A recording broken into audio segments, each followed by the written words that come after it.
Bueno, comenzamos entonces.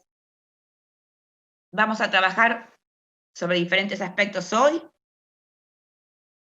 Para trabajarlos vamos a compartir pantalla con nuestra presentación para ordenarnos. Esta es nuestra segunda clase.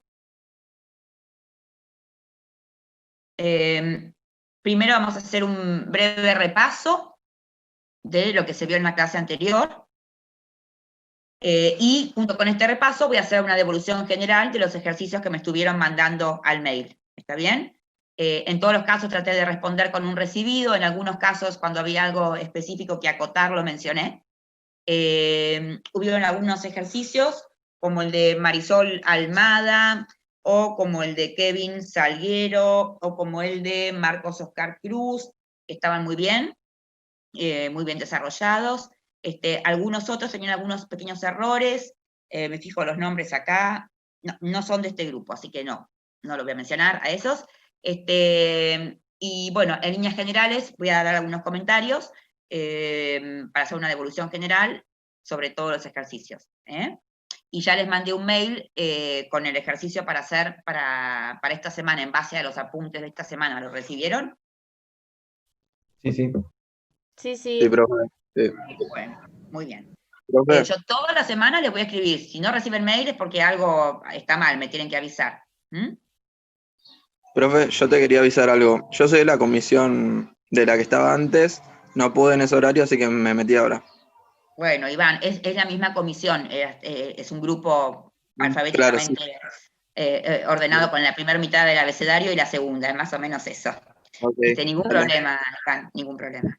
Bueno, entonces, hacemos un breve repaso y una mini devolución de lo que ustedes mandaron escrito, que como les decía al grupo anterior, no es un trabajo práctico. Trabajo práctico es lo que se va a hacer oportunamente, en forma grupal, con una fecha de entrega específica, etc. Estos son ejercicios que hacemos semana a semana, que ustedes hacen escribiendo ustedes, individualmente y no en grupo, así nos aseguramos su ejercitación de los conceptos prácticos.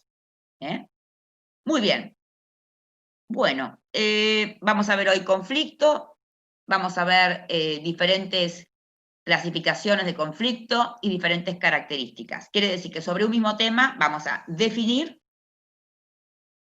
luego vamos a caracterizar y luego vamos a clasificar. ¿Está bien? Y analizar esto en diferentes obras. Vieron que les mandé un cortometraje, Octopodi se llama, ¿no? Para ver el cortometraje del pulpo, no sé si lo pudieron ver. Entonces ya tenemos nuestro material, ¿no? Para analizar. Cada vez que vemos temas, ahí analizamos material. Podemos decir, bueno, ¿y cómo era el conflicto en el cortometraje de las Tullerías, el de este actor que está en el subte que les mandé la semana pasada? O cómo es el conflicto en el otro, en el del pulpo, o en la película Animal también. Bueno, muy bien. Dicho todo esto, ya sabemos cómo es el mapa para la clase de hoy. Vamos entonces a lo que sería repaso. ¿Quién quiere con sus palabras comentar qué es lo que sería historia?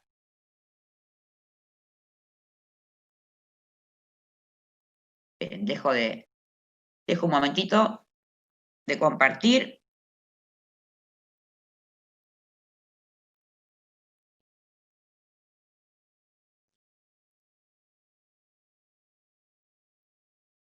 ¿Me escuchan? Bueno. Sí. La historia es una... ¿Habló? Sí, pero por favor. La historia es una entidad conceptual, es lo que cuento, corresponde a una sucesión de acontecimientos, los cuales pueden ser reales o no. En el caso de los reales deberían estar sujetos a la comprobación mediante documentos históricos. Muy bien, entonces historia sería el qué estoy contando, ¿no es cierto? Tener una buena historia significa que voy a tener una buena película, o un buen cuento, o un buen cortometraje, No. o una buena pintura, un buen mural, o una buena obra de teatro. No necesariamente. No, ¿no Depende es de cómo cierto? lo cuentes. Muy bien, depende del relato, ¿no es cierto? Que yo haya construido. Entonces, la historia sería el qué. Yo puedo tener una gran historia, decir, qué buena esta historia. Sin embargo, después digo, mira, esta novela es una novela muy aburrida. o es una novela que no saca provecho. Yo les comentaba, ¿se acuerdan? Que les decía, Shakespeare fue un gran dramaturgo, que tomó historias preexistentes. Eran todas historias ya conocidas, que ya existían, pero era un gran dramaturgo. Él transformaba esta historia en una narración dramática, y lo hacía construyendo perfectamente las piezas de la narración dramática. Nosotros estamos en este camino para aprender a transformar historias en relato, y vamos un paso más, en relato audiovisual. En el ingreso a la facultad se trabaja lo que es relato, y esto que hacemos ahora, la primera clase, es decir, bueno, asumimos que luego de escuela primaria y secundaria sabemos lo que es un relato. Todos desde que somos niños nos cuentan cuentos para ir a dormir, nos pasa algo y lo transformamos en una anécdota, ¿no? Que sería un discurso a modo de anécdota. Todos hemos leído cuentos, o sea, relatos breves literarios, pero acá estamos diciendo, queremos elaborar, construir relatos audiovisuales. Entonces yo no quisiera asumir que ustedes ya saben perfectamente cómo construir un relato. Quisiera hablar y decir, bueno, ¿qué es historia? ¿Qué es narración? ¿Qué es relato? Y comprendo cuáles son los diferentes elementos del relato.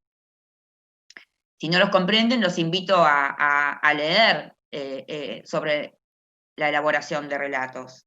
Seguramente habrán visto algo de esto en la escuela secundaria, quizás no lo recuerden, pero como acá estamos dando un pasito más, y decimos, no solamente queremos aprender a elaborar relatos, queremos que sean relatos con imagen, sonido y tiempo. Entonces pensemos muy bien, ¿no? ¿Sabemos lo que es el relato? ¿Y de qué se compone un relato? De acontecimientos, ¿no es cierto? ¿Y cómo doy forma yo al relato? A través del punto de vista con el que relato. ¿Y cómo doy forma al relato? A través del manejo del tiempo que hago con el relato. ¿Y cómo doy forma al relato? A través de la voz narrativa del relato. Entonces lo que es el narrador, lo que es el punto de vista, lo que es el manejo del tiempo, todos recursos para construir mi relato que como una escultura yo voy cincelando y le voy dando forma. La historia es una entidad conceptual. El relato es ese producto material. ¿Se entiende? En nuestro caso, queremos que sea un relato escrito con imagen, sonido y tiempo. ¿Se entiende hasta acá? Sí, sí. Sí, se entiende. Bueno, muy bien. Vamos a compartir pantalla de vuelta.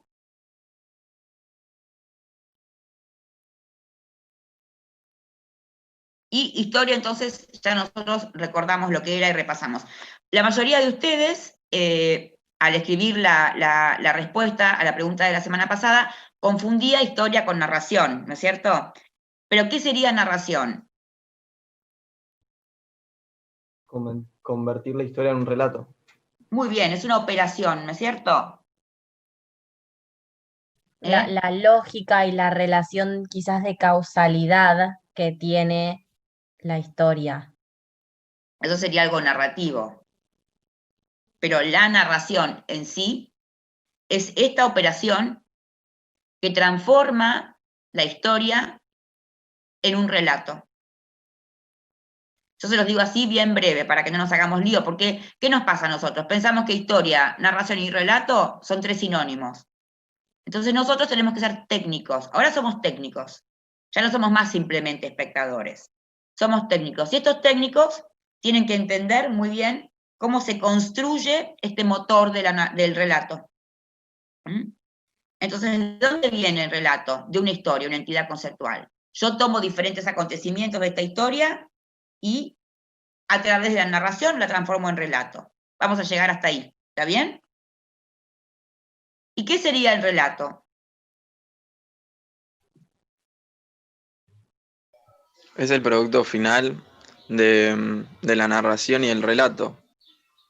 El relato es el producto final, es aquello que yo produzco, por ejemplo, un cuento corto, ¿es un relato? El relato es cómo contás la historia. Ahí vamos mejor. Muy bien. ¿Qué más podemos decir? Sí, yo lo tengo entendido como la forma en la que manifestás la historia, que puede ser a través de una imagen, o por ejemplo las pinturas, y si no, cómics o escritos, también canciones, que hay Claro. canciones que cuentan historias, tipo acontecimientos y todas esas cosas. Muy bien. Podríamos decir que es una producción textual que tiene sentido y completitud. El texto puede ser un texto de imágenes, puede ser un texto de letras, ¿no? La materialidad puede ser diferente, ¿no? Puede ser un texto literario, un texto audiovisual, ¿eh? Puede tener diferente materialidad, pero estamos hablando de que tenga sentido y completitud. Una lista de palabras no es un relato. ¿Está bien? Claro. Yo puedo tener 10 hojas llenas de palabras, pero no son un relato. Tiene que tener sentido y completitud. Y es a ese relato, ya sea hecho de palabras o hecho de imágenes, que yo le voy a dar forma a través de mis recursos. Voy a decir, bueno, desde el punto de vista de qué personaje lo cuento, voy a comenzar, ¿qué voy a hacer con el tiempo en mi relato? Por ejemplo, voy a cambiar el orden. ¿Quién vio la película Carlitos Way de De Palma? Por decir una película. ¿Quién vio las películas de Tarantino? Sí. Yo. Bueno, ¿qué hace Tarantino con el tiempo en las películas? Los divide en actos. Y cambia el orden mucho también, ¿no? Lo divide en actos y los mezcla. Muy bien, los mezcla. Entonces él hace muchas operaciones con el tiempo en su relato. Es como decir, tiene esta escultura y le va dando forma. Entonces son diferentes técnicas para el relato. Nosotros sabemos, como decía antes, que hay grandes historias que al ser relatadas sin buena técnica pierden interés y pierden efecto sobre todo, porque una historia a partir de la cual se elabora un muy buen relato, no solamente es interesante, sino que cumple con su sentido. Cuando alguien relata algo es porque es algo digno de relatar, es porque es algo sobre lo cual quiere llamar la atención, algo que quiere señalar. ¿Está bien? Si está bien relatado, esto se logra. Por ejemplo, vamos a películas típicas argentinas. 9 reinas, ¿alguien la vio? Policial de Fabián Bielinski. Sí. Sí. Bueno, un gran relato. Una realidad que todos conocemos, que es la de los pungas y de los contadores del tío, ¿no? El cuento del tío.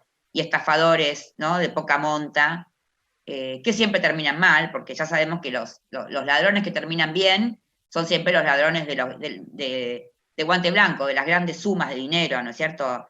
Los grandes corruptos que están vestidos impecablemente y que tienen mucha plata y que no roban porque no tienen para comer, roban porque no pueden parar de robar. Y el ladrón que termina mal es el que no tiene para comer y se roba un pollo, y ese termina preso 10 años, ¿no? Ya sabemos que estas historias de pequeños ladrones, más o menos sabemos cómo son, ¿no? Entonces, 9 reinas, ¿no? Es una historia conocida, todos sabemos lo que pasa con este tipo de ladrones, pero muy, muy buen relato, un gran relato, ¿no? Es un gran, gran relato. Entonces, al ser un buen relato, no solamente genera atención, todos lo seguimos, no nos aburrimos, nos entretiene, pero sobre todo cumple su función, que es la de decir, mirá lo que son las cosas, ¿no? Cómo estos que se afanan todo, dueños de bancos, siempre salen bien parados. Y de estos 2 pobres giles que querían hacer un robo chiquito, nada más, ¿viste? Para más o menos zafar, siempre los toman de idiotas, ¿no? Sobre todo el protagonista de la película, ¿no? Siempre el pequeño ladrón es el que es tomado de bobo, ¿no? En cambio, los grandes ladrones de guantes blancos siempre son los que salen, las grandes corporaciones siempre roban y salen bien paradas, ¿no?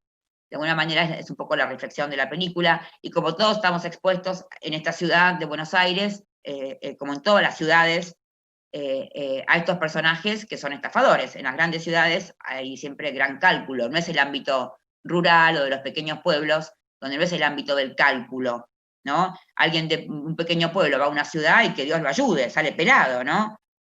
Porque en los pueblos todos se conocen, todo es franco. En cambio, en las ciudades, cuidado, ¿no?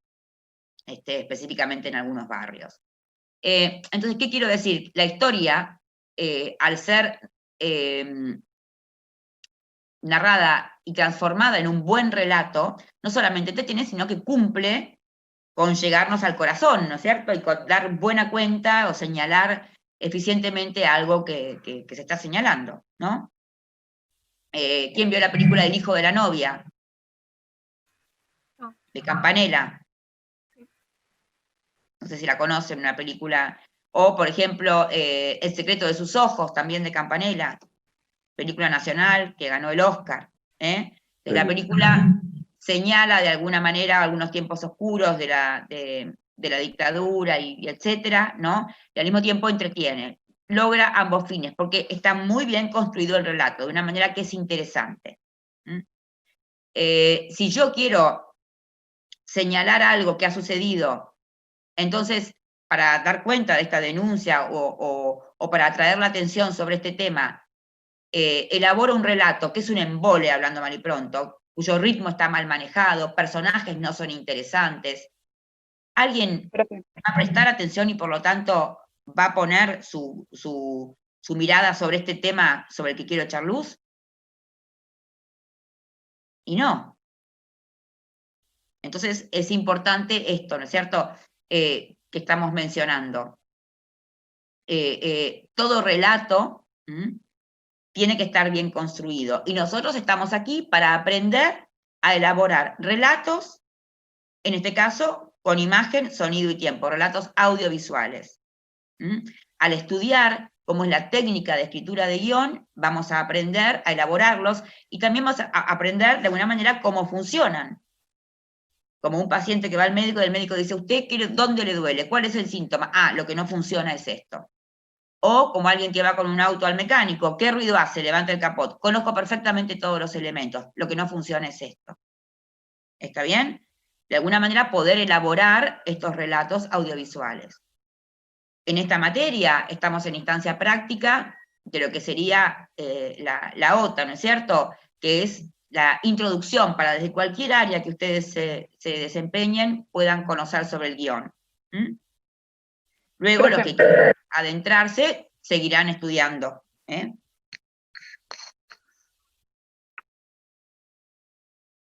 ¿Ibas a decir algo, Maya?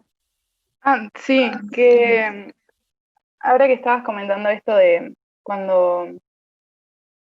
que lo importante es cómo uno genera el relato más allá de tener una buena historia.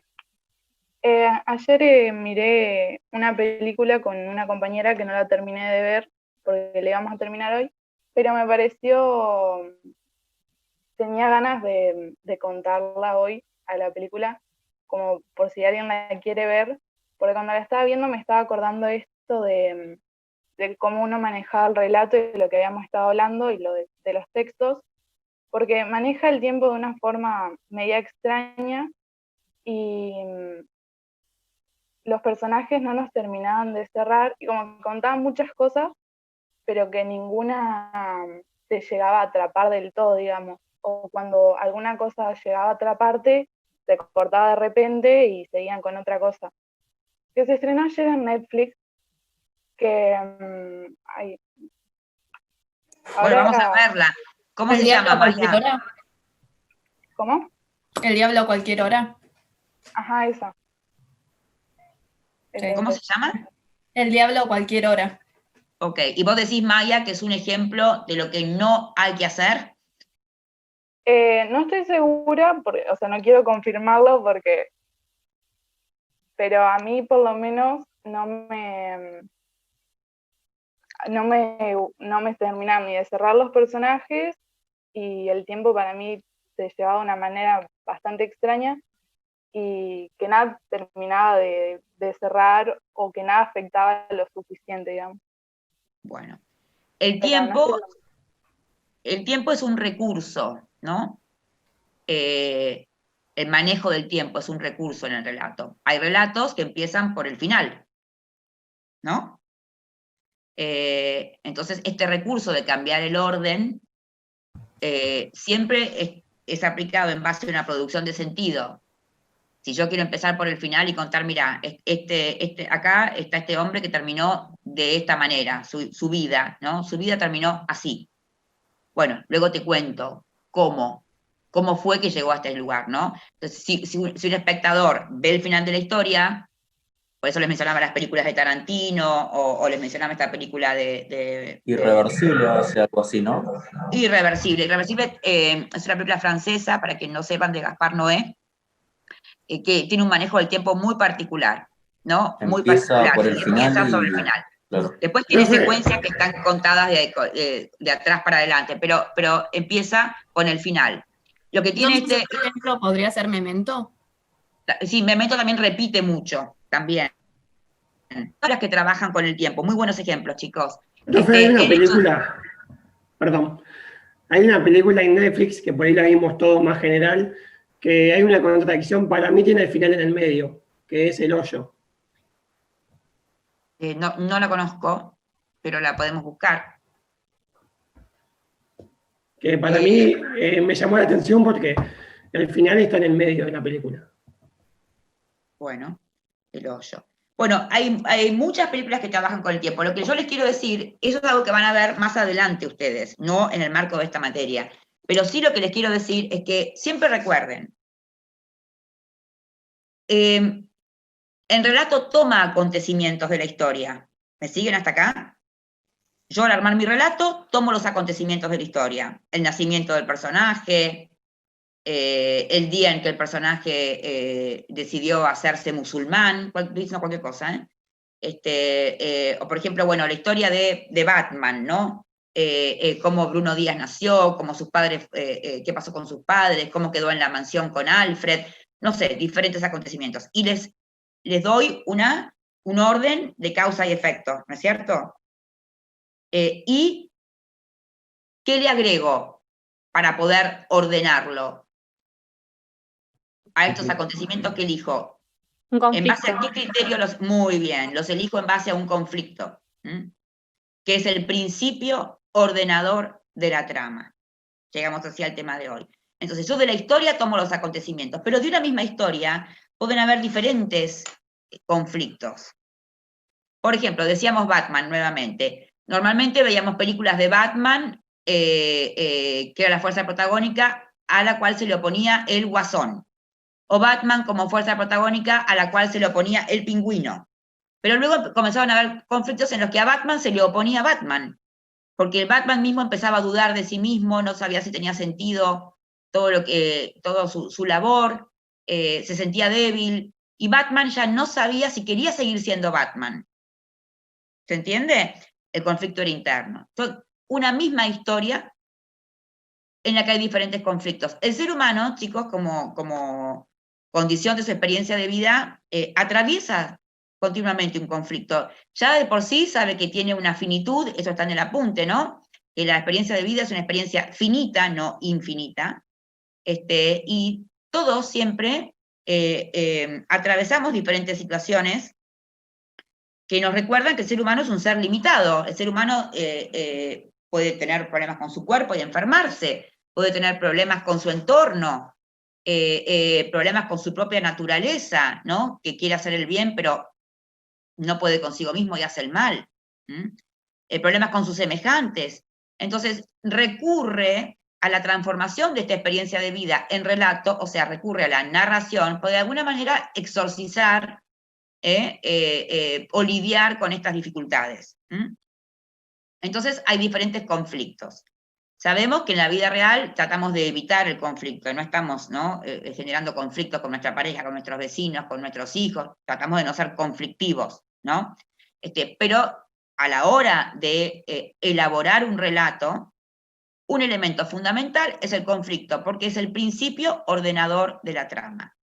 Como definición podemos decir, el conflicto es lo que ordena la trama, es el principio ordenador de la trama, es la oposición de fuerzas, y es el eje del relato. Ahora, yo selecciono estos conflictos y luego los ordeno, vamos a ver estructura más adelante, en base al conflicto, ¿no? Más adelante, ustedes van a ver que estos mismos acontecimientos los puedo ordenar de diferente manera, y ahí es cuando empiezo a darle una forma a mi relato. Al relato le puedo dar una forma determinada, cambio el orden de los acontecimientos, o elijo que haya un personaje que sea el que, a partir de cuya voz se narra todo, ¿no? Las películas de Scorsese, por ejemplo, vieron que tienen mucha voz en off, que siempre está la voz de un personaje que va narrando lo que va sucediendo, Buenos Muchachos, o La Edad de la Inocencia. Es otro recurso que da forma y trabaja la estética del relato. Pero esto ya es forma. ¿Se entiende? Trabajar el punto de vista, trabajar la voz, trabajar el orden de los acontecimientos y operaciones con el tiempo, tiene que ver con trabajar la forma del relato. Eso ustedes lo van a ver más adelante, pero es fundamental para tener un relato interesante, darle una buena forma a través del trabajo de punto de vista, de voz narrativa y de tiempo. Pero acá estamos comenzando a entender lo que sería la diferencia entre historia, relato y narración, y comenzando a entender que todo relato toma acontecimientos de la historia, y todo relato tiene sentido, tiene completitud, y tiene un conflicto. ¿Se entiende hasta dónde llegamos? Todo relato, ya sea que es un relato literario, ya sea que es un relato audiovisual, estamos hablando de estas características del relato, que toma de la historia los acontecimientos. Yo elaboro el relato, tomo de la historia los acontecimientos y, de acuerdo al tema que yo quiero tratar, busco un conflicto específico. Por ejemplo, decíamos, en la historia del Che Guevara hay una película que se llama Diarios de Motocicleta, dirigida por un director brasileño que se llama Walter Salles. ¿Alguien la conoce? Marisol, ¿vos la conocés? ¿Qué haces? Sí, la conozco. Bueno, ¿y qué te acordás de la película? ¿De qué se trata? Básicamente va siguiendo su viaje, su recorrido. ¿El recorrido de quién, para los chicos que no conocen? ¿Del Che? Del Che. ¿Qué edad tenía el Che Guevara en ese momento? No me acuerdo. 15, 20. 20 y pico, creo. Sí, 20, ¿no? Entonces es la historia de un chico llamado Ernesto Guevara que vive en el interior de Argentina. Es un chico de alta sociedad que decide tomar su moto con un primo y recorrer América Latina. ¿Es así? ¿Más o menos? Sí, que me acuerdo de sí. Hace mucho que la vi también, así que... Perfecto, más o menos eso, ¿no? Entonces es la historia de que como este chico, que se llama Ernesto Guevara Lynch, recorre con su primo Latinoamérica y al ver la realidad social queda muy impactado y se transforma en un líder social. Iba a ser médico el Che Guevara. Es la historia de cómo este adolescente se transforma en el Che Guevara. Ahora, la misma historia, la del Che Guevara, también es contada por Soderbergh, un director norteamericano, que realizó una película llamada Che 2. Tiene Che 1 y Che 2.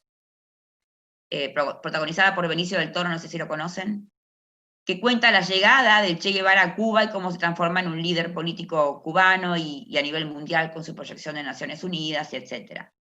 Entonces, sobre la misma historia estamos teniendo diferentes películas porque son diferentes relatos. Uno quiere relatar el conflicto de este chico de alta sociedad que se encuentra con esta realidad y se transforma en Che Guevara. Y otra cuenta la historia de un hombre y toda su lucha política, ¿no? Ya un hombre que ya es un líder, que es el Che Guevara, y cómo él se maneja con algunos adversarios y dentro de todo lo que es el entramado de las intrigas y ambiciones políticas en Cuba y a nivel mundial, y cómo finalmente es traicionado y muere en Bolivia. Entonces, la misma historia, según el conflicto que yo trate, ¿no? Y según el tema que yo quiera tratar, porque el conflicto siempre acota el tema, puede dar como resultado uno u otro relato. ¿Se entiende, entonces? El conflicto, entonces, es una oposición de fuerzas.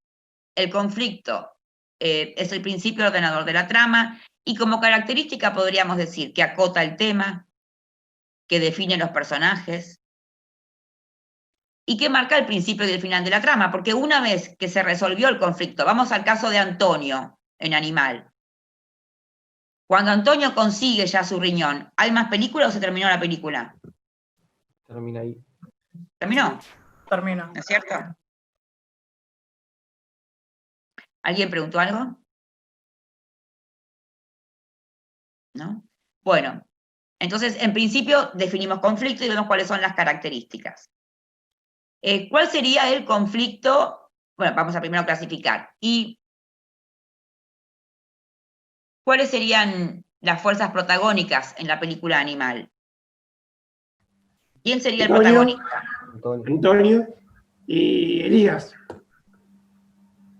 Y más que Elías, ¿qué más podríamos decir? ¿Qué se le opone a Antonio? Más que Elías, yo diría como todo el sistema de, no sé si decir de salud, pero él el problema más grande que tiene, siento yo, que es que no está satisfecho con cómo, o sea, le viven diciendo confía en el sistema, pero él dice, no, a mí el sistema no me va a salvar, a mí lo que me va a salvar es un riñón, y el sistema no me está dando un riñón. Así que yo siento Él que el dice, problema... ¿no? ¿Y qué es lo que dice? Perdón que te interrumpa, María. Él dice, yo laburé toda la vida, me rompí todo, soy un tipo ideal. Me enfermo y tengo la plata para comprarme el riñón. ¿Por qué no lo puedo comprar? ¿No? Porque el sistema lo prohíbe. Entonces él busca por todos lados cómo burlar el sistema y comprarse el riñón, porque se espera que la diálisis lo solucione. Ya está visto en una de las secuencias de la película que muere un compañero que Sí. no lo... ¿no? Que van muriendo todos. Y le Muy trae bien. consecuencias eso. Exactamente, sí. Bueno, la realidad de la persona que se hace diálisis, chicos, es tremenda, porque la diálisis solamente suple una de las funciones del riñón. Sí. Entonces, la situación de la persona que se dializa es tremenda porque, primero porque es muy duro vivir dependiendo de una máquina, etcétera, y segundo porque hay muchas funciones que el riñón cumple y la diálisis no las puede cumplir. No, y Entonces, te agota, y ese agotamiento te hace llevar a la desesperación de, en el caso de Antonio, de perder todo por conseguir un riñón. exactamente. ¿Mm? Bueno, muy bien. Entonces acá sabemos cuáles son las fuerzas protagónicas, ¿no? Muy bien. Vamos a ver ahora cómo clasificamos conflicto. Vuelvo a compartir pantalla. ¿Se entiende hasta ahora, chicos? En 3 minutos se termina, por las dudas. Bueno, vamos a usar más de 3 minutos. Bueno, ¿qué recuerdan? Vamos a ver un poquito del apunte. ¿Qué recuerdan en cuanto a clasificación? Algo les pregunté, vieron que les mandé un mail y en el mail yo les pedía que tomando lo que se subió a la plataforma EVA pudieran responder las preguntas, ¿no?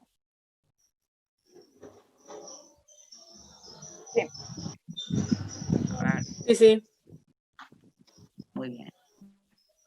No, ¿Qué decía en cuanto a clasificación? ¿Qué pasa con cómo clasifico el conflicto?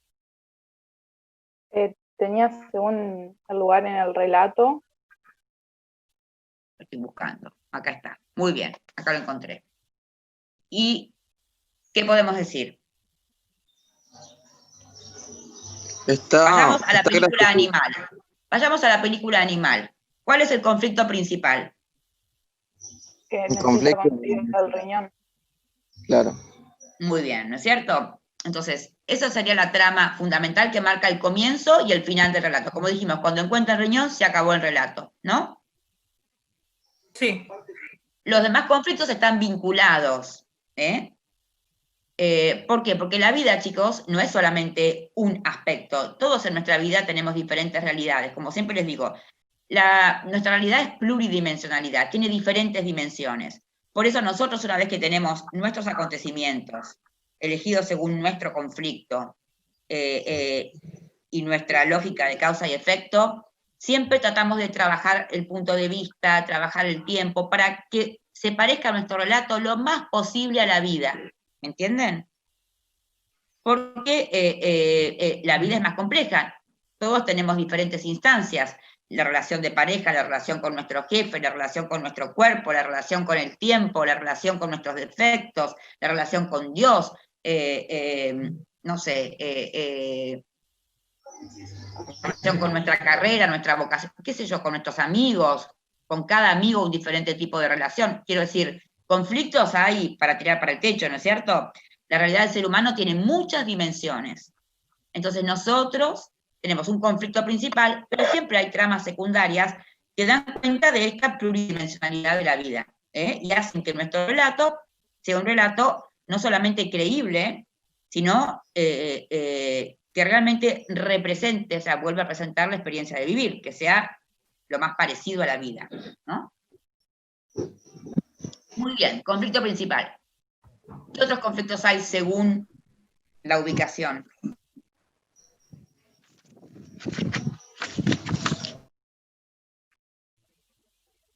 ¿Según la película o según, bueno, según lo que dice el apunte, están los de tramas secundarias y los de cada secuencia? Pero recién estaba pensando, y por ejemplo, no sé yo a dónde ubicaría, por ejemplo, el conflicto de él con su mujer y con su familia.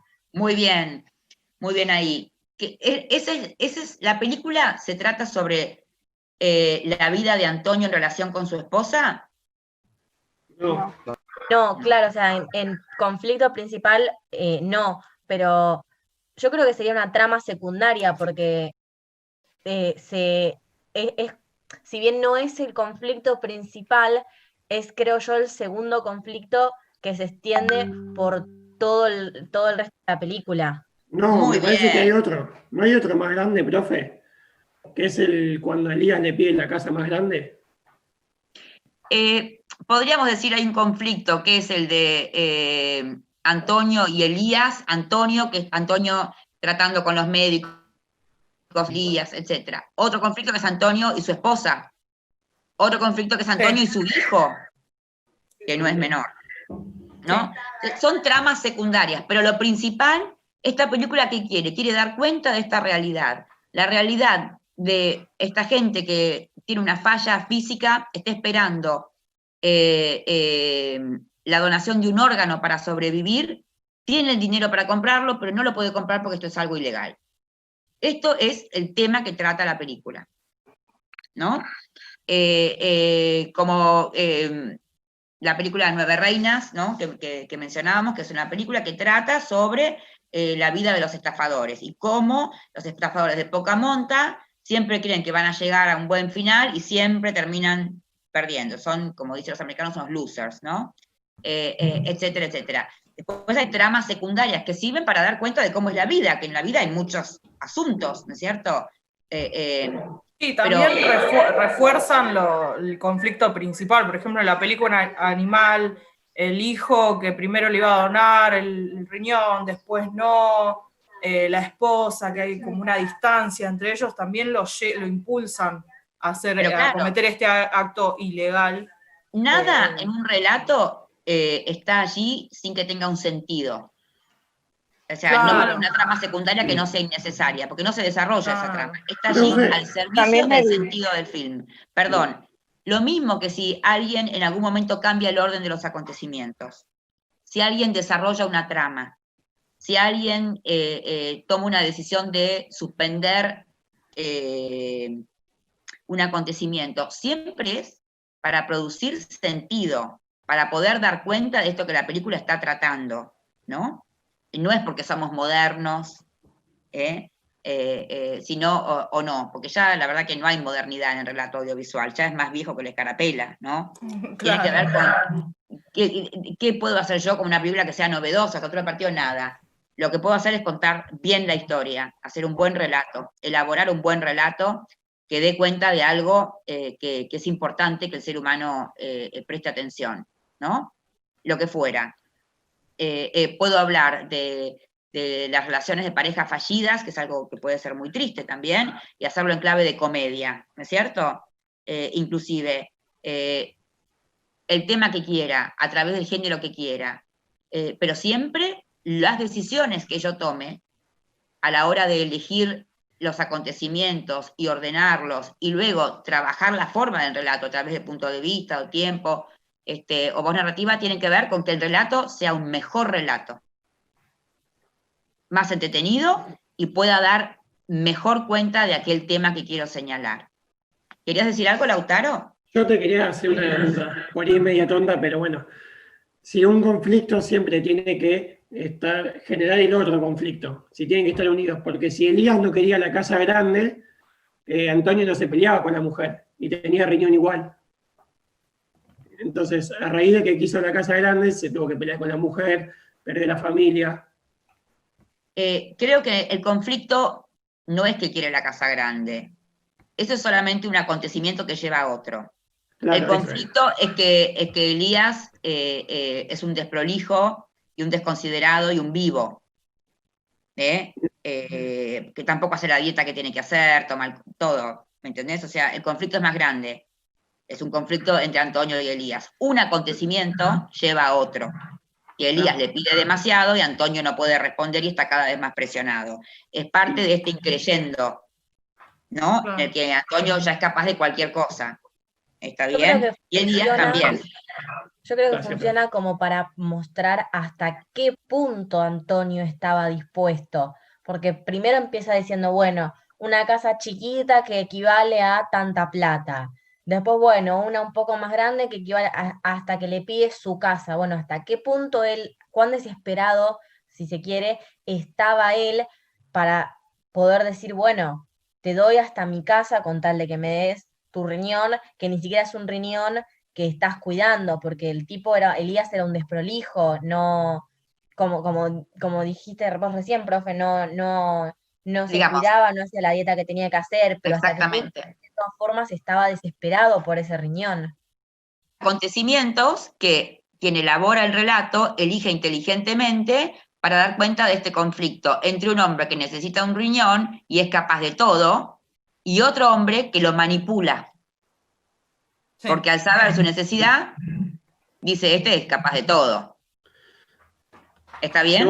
Llegó hasta el punto de que lo secuestró para usurparle riñón. Y sí, y bueno, es la desesperación y la falta de escrúpulos. Pero bueno, el conflicto es entre uno y otro, y son acontecimientos que se van eligiendo inteligentemente para ir generando mayor tensión, hasta que se llega a la resolución del conflicto. ¿Está bien? También cuando que Elías le pide la casa de él, es como, o sea, eso colabora a que la relación con la mujer termine en un quiebre, digamos, porque ella estaba aguantando que él estuviera haciendo algo ilegal, pero todavía no se había quebrado, digamos. Pero cuando él le dice que le va a dar la casa, ahí ella ya no lo soporta más, digamos. La relación con la mujer empieza a malograrse cuando él presiona al hijo para que le dé el riñón. Ahí ya la mujer se da cuenta de que este tipo ya no le gusta tanto. Sí, ¿no? Por eso a mí me pareció un poco innecesaria la escena donde Antonio está con la novia de Elías. Me pareció, a mi gusto, me pareció innecesario porque ya la relación con la mujer ya estaba arruinada. No sé, eso como me pareció una subtrama rara que quedó volando en la nada. Sí, a mí tampoco me gustó mucho eso, no lo hubiera puesto honestamente. Pero yo lo hubiera sacado también. Pero entendí que lo que está contando esta película es cómo las cosas se pueden salir totalmente de cauce. Claro, o sea, la idea la entendí. Pero a veces las cosas terminan que uno dice, ¿qué? ¿No? Sí. No puede ser real. Simplemente, creo que es como para mostrar un punto de quiebre extremo. Exactamente, voy a decir, ¿hasta dónde se puede llegar? Yo creo que con lo que ya venía. Una cuestión como más mundana dentro de todo, pero en busca de que, creo yo, de que la historia se vuelva cada vez más atrapante y más extrema y nos metamos en esta cuestión de que cada vez un poco más, y estamos súper atrapados por la historia, genera un quiebre que es... Sí. Que en términos normales por ahí sería como mucho más como fuera de la realidad, para mí me pareció... como algo normal dentro de la historia, digamos. Claro, a mí me pareció innecesario porque de hecho Antonio en un principio y en la mayor parte de la película tenía un cierto desprecio con ellos dos.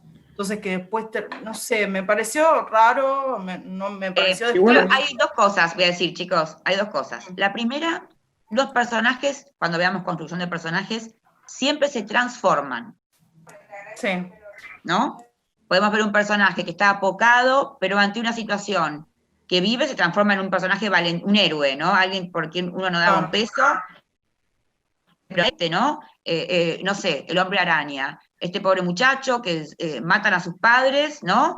Y él se transforma en el héroe de la ciudad, ¿no es cierto? Y salva a todos. Y sin embargo era un pobre chico apocado, tímido, ¿no? Claro, pero hay una coherencia y es como una... es progresivo. Como hay con una orden. Lo que decís, Luz, pero quiero decir esto. Primero, siempre hay transformaciones. Obviamente, imagínense la escena inicial de Animal, en la que Antonio es un padre ideal, que anota cuántos días lleva sin fumar, saluda a cada uno de sus hijos, mi amor, buen día, bla, bla, bla, se pone los cortos y sale a correr. Parece un ser perfecto, ¿no es cierto? Sí. Y fíjense cómo termina, un desastre, ¿no? Entonces, por un lado, las películas dan cuenta de esta transformación. Por otro, las películas siempre dan cuenta de esto que les digo, ¿no? Esta locura que es la vida. La vida, chicas y chicos, es algo, podemos decir para hacer un eufemismo, la vida es rumbosa, ¿no? Toma rumbos que no podríamos creer, ¿no? Y es difícil dar cuenta de la vida porque siempre la realidad supera ampliamente la ficción. Entonces, cuando en la ficción se incluyen eventos que en la vida real suceden de una manera todavía aún más pirotécnica y aún más, digamos, ridícula o inesperada, en el ámbito del relato no son verosímiles. Entonces, seguramente cosas mucho peores pasan. Claro. Pero ¿qué sucede? Al llevarlas al relato, no siempre son creíbles y terminan por hacer más ruido. Además, Antonio y ahí hay que tener mucho cuidado de lo que ponemos o no, porque decimos, sí, pero esto pasó de verdad, sí.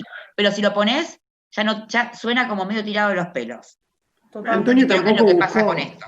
Antonio no buscó la situación de estar con la mujer de Elías. Fue como que ella prácticamente se le tiró encima. Sí, pero igual sigo pensando que esa escena la hubiera sacado y la película quedaba un poco mejor. Sí, pero es como cuando pasa algo en la vida real y decimos, esto ya es cualquiera, ¿no? Esto es cualquiera, ¿no? Esto es cualquiera, ¿no? Nos pasa un poquito así, ¿no? Sí, y vuelvo a decir, que en la vida real esas cosas pasan, por supuesto que pasan, ¿no? Son cosas muy extrañas, o finales raros, ¿no? Que pueden pasar, sí, por supuesto, pueden pasar. En la vida real una persona muere de un día para el otro. En una película de repente decimos, pero ¿cómo que el personaje de un día para el otro murió? ¿Qué es esto? ¿No? Pará, no, esto es tirado de los pelos, no es creíble, bueno, pero es así como sucede, ¿no? En las novelas también se ve mucho más marcado el cambio de personajes. No es lo mismo el primer capítulo que el capítulo 100. Ahí ves la transformación del personaje en su máximo esplendor.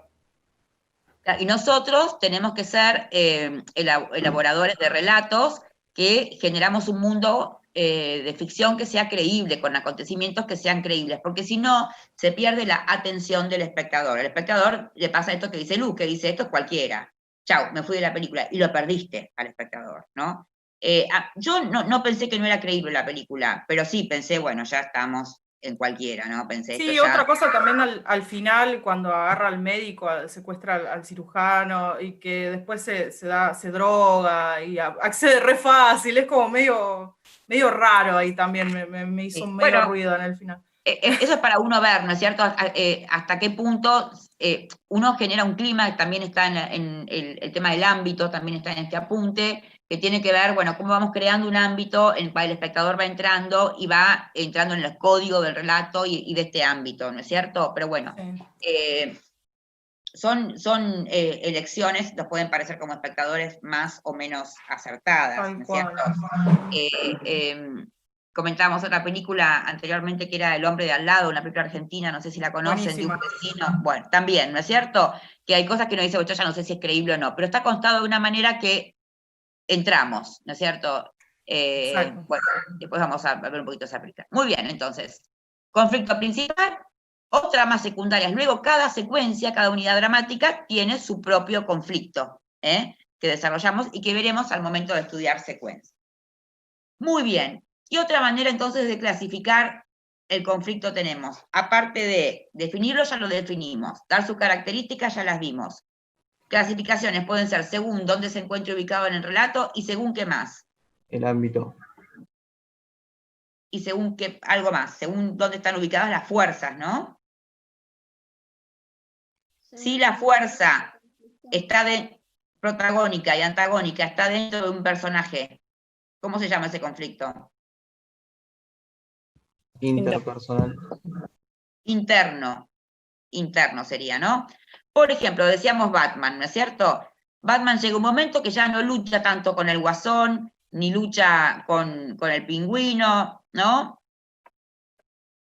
Lucha contra sí mismo porque no está convencido de lo que está haciendo. Y duda de sí mismo. Y se boicotea. ¿Qué tipo de conflicto es? ¿Un conflicto? Es un conflicto interno porque es él luchando contra él mismo, digamos. Muy bien. En el caso de la película El hombre de al lado, ¿qué tipo de conflicto sería? Para los que la vieron.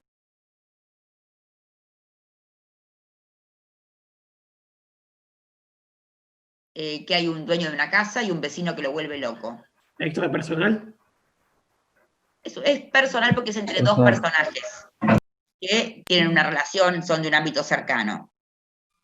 En el caso de Forrest Gump, por ejemplo, un hombre que tiene un retraso mental, no sé si conocen esa película que le hemos nombrado, y lucha contra el prejuicio, ¿no es cierto?, de toda una sociedad. ¿Contra qué lucha? Contra algo extrapersonal. Muy bien. Vamos a repasar esto un momentito. El cortometraje Octapodi que les envié para ver, ¿recuerdan? Sí. ¿Qué tipo de conflicto tiene? Personal. Personal. Muy bien, entre personajes, perfecto, ¿no es cierto? Muy bien.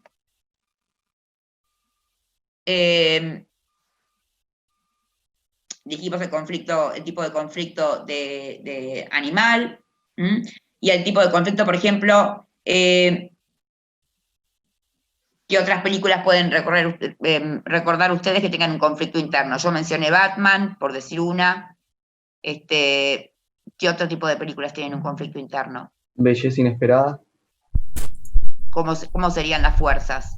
Lo protagoniza Will Smith, que lucha, la vi hace un montón, pero tiene como una tristeza dentro de él que no se sabe a qué se debe y al final se resuelve que era por la muerte de la hija, si no me equivoco. O sea que es él luchando contra una fuerza que está dentro de sí mismo. Perfecto. Exacto. Muy bien, entonces, a la hora de elaborar mi relato, yo pienso, ¿cuál es la historia? Pienso, ¿cuál es el tema que quiero tocar? Y pienso, ¿cuál es el conflicto? ¿Está bien? Y pienso, ¿este conflicto qué tipo de conflicto es? ¿Dónde están las fuerzas? Y así puedo ir ubicando las piezas como si fuesen los ingredientes de una receta. Esto que yo veo es la película terminada, pero hay todo un trabajo de ordenamiento de los acontecimientos y elementos del relato. Una pregunta. Sí. Esta clasificación de los distintos niveles de conflicto aplica también a los conflictos secundarios y todo eso, ¿no? Claro, por supuesto. Sí, sí, sí. Perfecto. Entonces, el tipo de conflicto que es el muñequito, ¿no es cierto?, que está en el apunte, ¿no?, del corto del apunte, que está detrás de que está en la bolita de nieve, ¿no?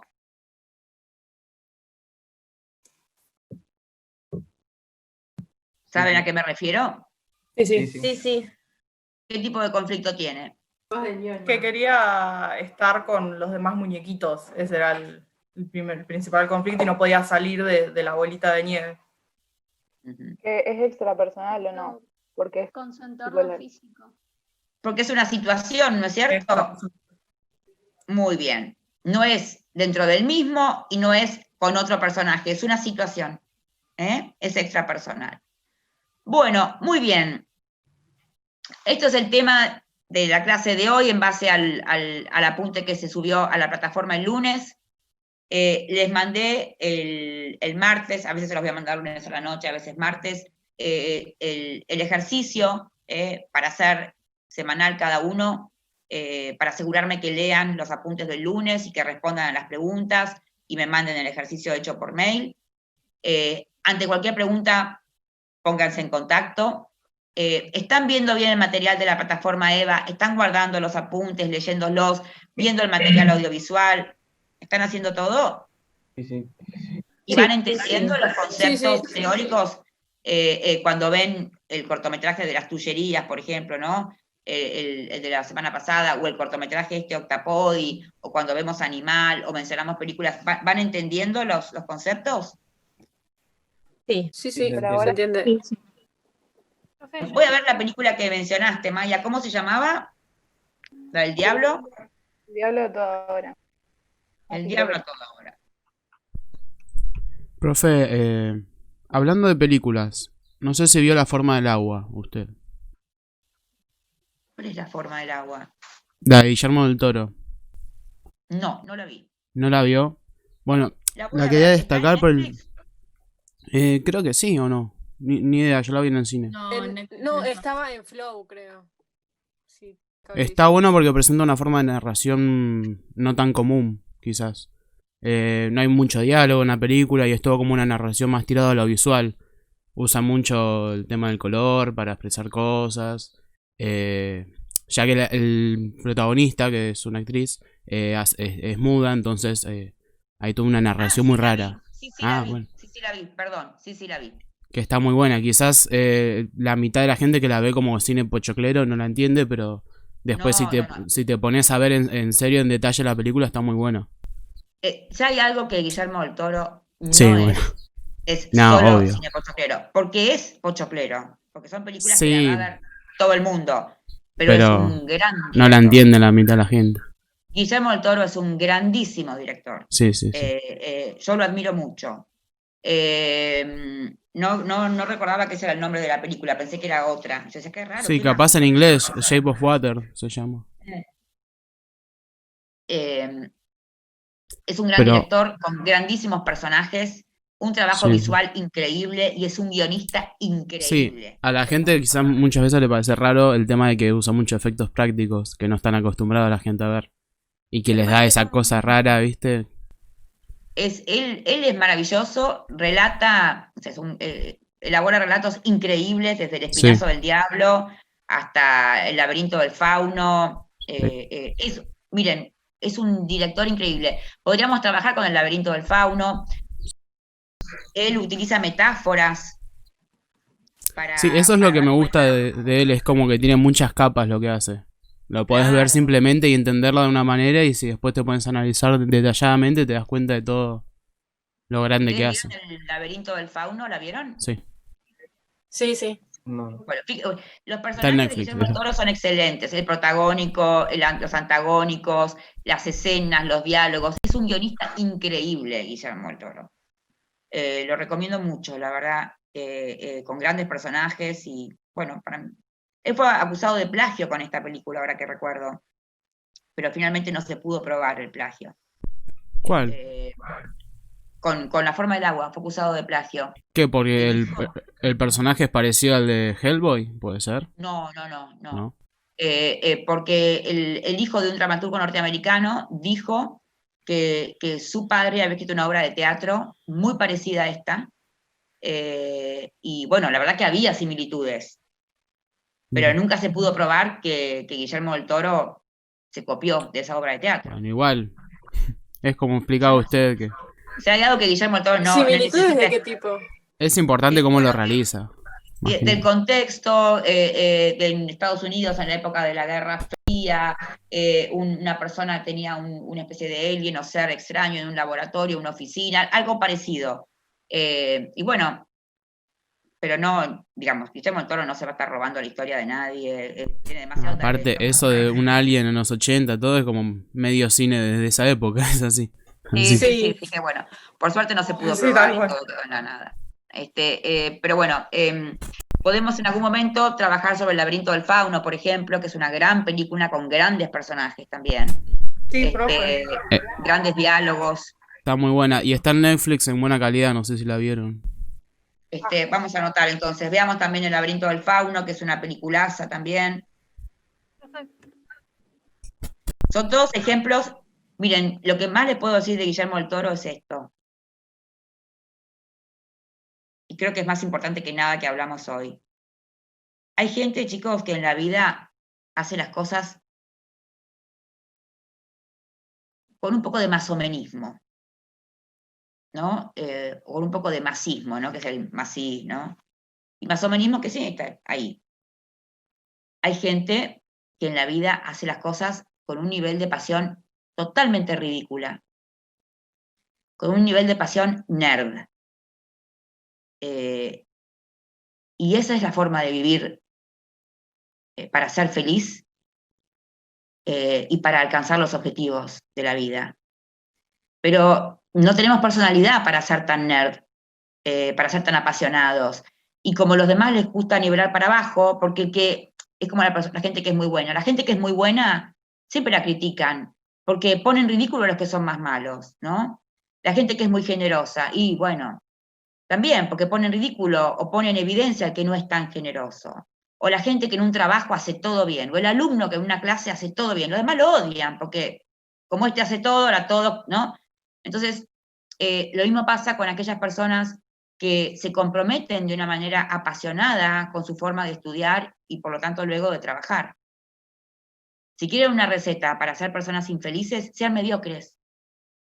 Entonces, estudiás de una manera mediocre, conseguís un laburo mediocre, vivís de una manera mediocre, tu pareja sufre, tus hijos sufren, tu familia sufre, porque sos una persona descontenta, porque la vida todo termina siendo mediocre, ¿no? En cambio, están aquellos que son apasionados hasta el punto de vista de decir, pero este está loco, ¿no? Pero que ama con locura lo que hace. Deportistas que ganan olimpiadas, estudiantes de escuelas secundarias que se convierten en grandes directores de cine, bailarines que triunfan en el ámbito del teatro, de la danza, en el Cirque du Soleil, cantantes, ingenieros que hacen obras increíbles.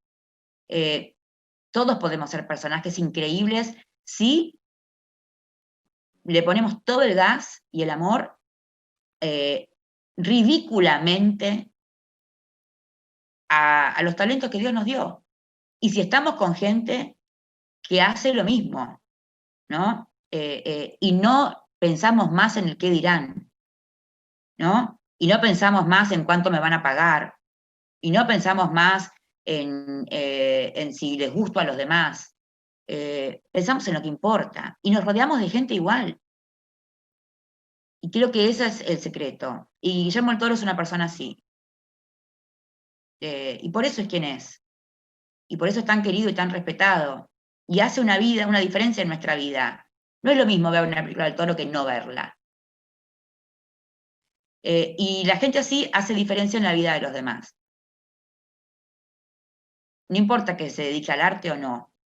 Y yo pienso que lo más importante que podemos hacer con nuestra vida es amar la plenitud, comprometernos a full, no tener vergüenza, no tener miedo, y no estar con gente que no, lo que pasa es que qué porquería esto, y no, que voy a hacer esto, que siempre se queja, que siempre tiene una excusa, que bueno, ¿viste? Que está el país, total, mirá, si el de al lado hace esto, yo, y así no vamos a ser felices. Que creo que si hablamos de Guillermo del Toro, eso creo que es lo más importante que nos podemos llevar, ¿no? Pero bueno. Bueno, profe, mandanos una película entonces, para trabajar. Bueno, vayamos a ver El laberinto del fauno en Netflix. Ok. ¿Está bien? Digo, no se van a encontrar con, wow, quiero decir, es una película buena, pero quiero decir que es un narrador con un estilo muy personal. Pero eso va para un montón de profesionales. ¿Se entiende? Eso va para el mejor mozo de un restaurante, eso va para el mejor cocinero, eso va para la mejor maestra jardinera. Se trata de hacer las cosas a pleno, con compromiso. con ética, comprendiendo que la forma en que yo estudio, si soy estudiante o trabajo, si soy un empleado, da cuenta de quién soy. No es que soy un buen tipo y laburo más o menos. No es que soy una gran... Pero Laberinto del Fauno no está en Netflix. Ah, alguien dijo que estaba en buena calidad. ¿Cómo que no? A ver, espera. Tal vez la sacaron. Porque antes estaba, porque yo la vi. Yo la vi en Netflix, por eso. O Netflix, la verdad, para atrás. Siempre saca películas. Si no se fue en Su Woman, que es una También está Cine Calidad, que las tiene a muy buena calidad casi todas las películas. Busquémosla, entonces dijeron en Cine Calidad, ¿se llama? Sí, o Su Woman, eso también. No las vi Sí, nunca, sí, pero... Su Woman. Yo Su Woman la uso para ver todas las películas que piden acá. O en la facultad en general. Sí. Bueno, la película que tiene la cátedra es Animal, pero ya que estamos, veamos para algunos ejemplos también de buenos diálogos y todo, Laberinto del Fauno. ¿Está bien? Dale, listo. Cada tanto vamos buscando otras para ir sumando, para ver ¿Es mejor que Animal? Sí. Obvio. 10.000 A mí veces. lo personal Animal no me gustó mucho, pero bueno. Pero Animal sirve mucho para los ejemplos de la cátedra, está muy bien elegida. Está muy bien elegida Animal. Después veremos otras también, porque ver los clásicos es fundamental. Así que veremos varios clásicos también. En Cine Calidad no está el Laberinto del Fauno, perdón que interrumpí. No está en ningún lado, no sé. Bueno, el que la encuentre mande un mensajito. Si no, en Stremio yo encontré varias películas que no están en ningún lado. Y bueno, la buscamos. ¿En dónde? En Stremio, por ahí está esa. Yo no la busqué, pero por ahí está. Ahí me estaba fijando y está en Amazon Prime. Ah, bueno, ahí va. Ah, yo no tengo. Bueno, hay que meterse, ¿vieron? Hay que inscribirse en los primeros días de prueba de Amazon Prime, ver la película y salir corriendo. Listo, hago eso. Hay una Está en Mira de compañera Todo. que dijo que quiere hacer 2 consultas sobre la actividad, pero me parece que no le anda el micrófono. No sé si las quiere poner ahí en el chat. A ver. Porque vi que puso eso. Ailén. No, Ailén, no te escuché y no te veo ahora. Ahí las escribió en el chat. 2 consultas. ¿Contestamos las consignas con nuestras palabras? Sí, por favor. Porque lo que es importante es que ustedes lo puedan entender para que después lo usen cuando escriben. ¿Se entiende? Acá lo importante es que puedan escribir buenos guiones y para eso hay que asegurarse que lo entendieron. Contéstelo de una manera que ustedes digan, realmente así lo entiendo. Si lo quieren contestar con otras palabras, también pueden hacerlo. Lo que me importa es que realmente lo entiendan. No quiero que me den toda una explicación con palabras importantes y en el fondo la ficha no cayó. ¿Se entiende la diferencia? Sí. Escríbanlo. Cuando digo con sus palabras no es escribir mal. Es asegurarnos que lo escriben en un lenguaje que les es familiar y que yo estoy tranquila que realmente comprendieron. Analizamos el conflicto del corto como fue analizado en el apunte 2, Animal, por ejemplo. No, yo les había puesto quién es antagonista y quién es protagonista, solamente eso. ¿Y el punto 3 se hace en relación al corto o a lo teórico? ¿Qué decía el punto 3? ¿Cuántos tipos de conflicto conoce según donde están ubicados en el relato? Exactamente. En relación al apunte, simplemente. Perfecto, gracias. ¿Me escucha ahora? Ahí la escuché, no sé quién habló. Ailén. Ailén, a ver si te puedo... La pregunta 2 dice analizar el cortometraje y definir protagonista y antagonista. Entonces pensé que había... Entonces yo, perdóname, Ailén, no tuve que haber puesto a analizar, porque no es mi intención que lo analicen. Es que al observarlo definan quién es antagonista y protagonista. Es solamente eso. Gracias por aclararlo, Ailén. O sea, no hay que decir el conflicto del cortometraje ni nada, ¿no? No. Hay que contestarlo. Ok, genial. Exactamente. Bueno, listo. Si quieren escribir algo más sobre el cortometraje, es bienvenido, pero con decir antagonista y protagonista es suficiente. Bueno, gracias. De nada. Ahí por el Acá chat Luciano pasaron el puso... link. Ah, perfecto. Sí, es el link de la película. Bueno, a verla, chicos, En, disfrutarla. en Netflix se ve que como que la bloquearon porque puedes entrar a la carátula pero no te la deja ver. Así que alguna licencia. Haciendo esas cosas. Igual, ¿qué va a ser? puede fallar, como dice Tuzán. Bueno, queridos chicos, entonces cerramos acá y cualquier duda, por favor, me preguntan. ¿Está bien? Genial. Vale, gracias, profe. Conceptos comprendidos, todo repasado, ordénense semana a semana, vayan estudiando y bueno, seguimos en contacto. Vale. Gracias. Profe, Chao, Chao, que tengan lindo día.